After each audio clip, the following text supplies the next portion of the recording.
Look at the sheen on my hair right now. I am dripping more grease than a Taco Bell Crunchwrap. It's because I keep negotiating time away from my shower right now to play more Path of Exile 2. I am hard addicted. And a large reason why I've got this needle in my veins like it's heroin is because Elon Musk rage baited me into it. When he had the whole, hoopla with him having a boosted account that he piloted really poorly through his live streams, it made me want to grind the game even more. I had already liked the game, but I had kind of petered off on playing it for like 5-6 hours a day. And then after seeing that, and then him finally admitting to having people play his account for him, it just made me just fucking go hog wild into grinding this myself.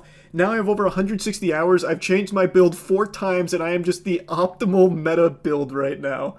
And I'm having a great time, but it made me want to dive even deeper into the topic of Ragebait, because he didn't do it on purpose. He's just a dogshit gamer who is a fraud. But the idea of Ragebait is something that everyone knows is really effective when it comes to engagement, which is why so many blue checkmark Twitter accounts are constantly farming Ragebait because they make money off it, and when people are angry, they are constantly engaging with the thing that makes them mad. They can't help but just poke on it and just stay there. And tinfoil condom conspiracy time, it's also one of the big things I think AI is being utilized for by Meta when they made that huge announcement about how, Instagram is going to be flooded with AI accounts. I think a big thing they're going to do is engagement farm through Ragebait with their flesh, organic, sentient users. So you're going to have these AI accounts that are constantly trying to pick apart your insecurities or feed you stories that are going to make you mad, because when you're mad, you are locked in on the thing that is upsetting you, and you stay on the platform. I think that's going to be a big thing that their AI accounts are used for, but we all know this. We all know how big Ragebait is right now because it is such a good engagement tool. Why you see journalists constantly scrambling to get the most incendiary headlines out immediately because you get the clicks. But aside from just engagement farming, it is also an extremely effective marketing strategy, which is why it's become such a successful and popular trend with marketing mobile games. I'm sure a lot of you have seen these before where either it's a fake game, but the gameplay is someone playing something really poorly. Usually it's you're shooting these people and it makes a bigger number and you gotta move left and right, and whoever's doing it is really bad at it. And also, if that game doesn't exist, you end up buying like some kind of farming sim bootleg knockoff. Even Anthony Starr, fucking Homelander, couldn't resist suckling on these teats to get a taste of that sweet milk that they produce.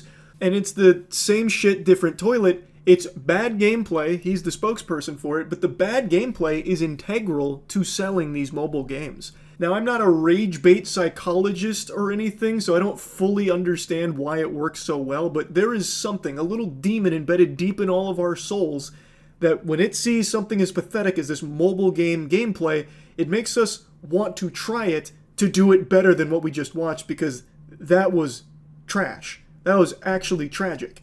And it works. It gets people into the door to try these games.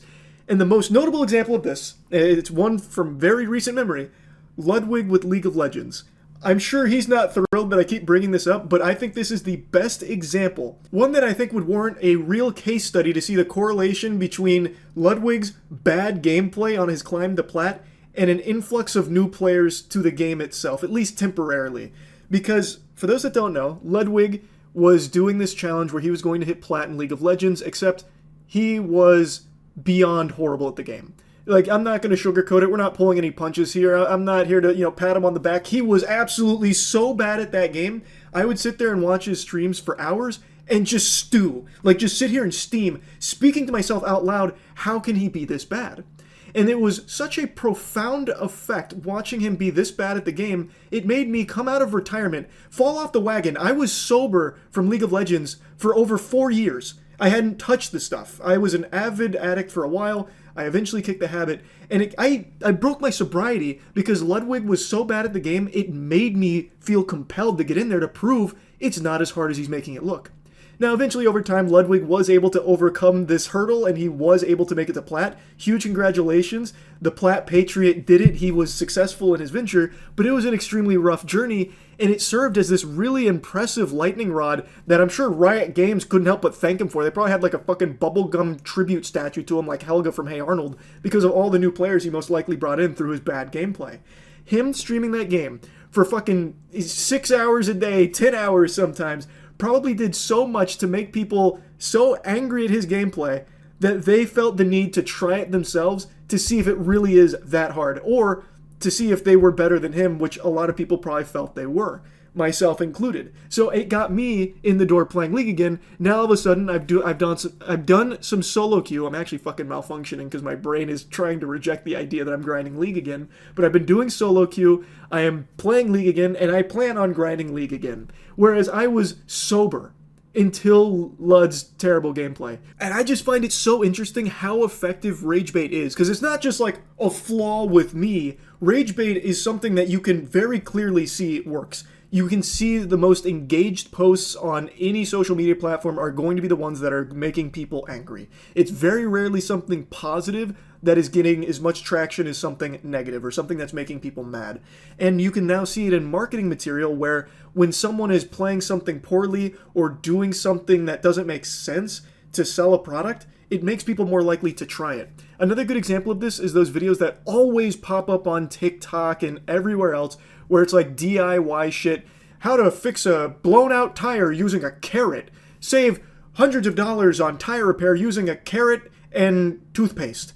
And it'll just show them doing this unbelievably inefficient repair that will never actually work with like a fucking carrot. Or like, I broke my sink with the sledgehammer and now I'm really upset, but don't worry, luckily I had 5 shoelaces in my garage. Here's how I can fix my whole sink using just these shoelaces. And it's this wild, elaborate fucking Rube Goldberg machine to bring the sink back to life. And you watch it and you think to yourself, this is so stupid, that's not ever going to work. But those posts get so much engagement, and like the point is, the whole reason I'm rambling and ranting is I just find Ragebait to be such a strong tool now that people are starting to see. Companies, individuals. And it's so interesting to me because now I'm 160 hours deep in Path of Exile 2, whereas a week and a half ago, I would still just be casually playing it like an hour or two here and there. But now I am so laser focused on this game, all because Elon Musk streamed himself being a fraud gamer. That is such a wild concept to me, and I imagine I'm not alone in that. I'm sure for a lot of people this isn't some kind of shocking revelation, but I guess for me I just never really stopped to think about how effective a tool Rage really is. Because I like Path of Exile 2 a lot. I fucking love the game. Yeah, it's got some problems, but overall I'm having an amazing time. Would I be this deep in the game if Elon Musk didn't play it so shittily? No. I wouldn't have. So yeah, I just kind of wanted to talk about this a little bit, almost kind of like a pseudo cry for help, because I've been up till 5 a.m. the last 4 nights playing Path of Exile 2. Point is though, Ragebait, really effective shit. Really, really effective. That's about it. See ya.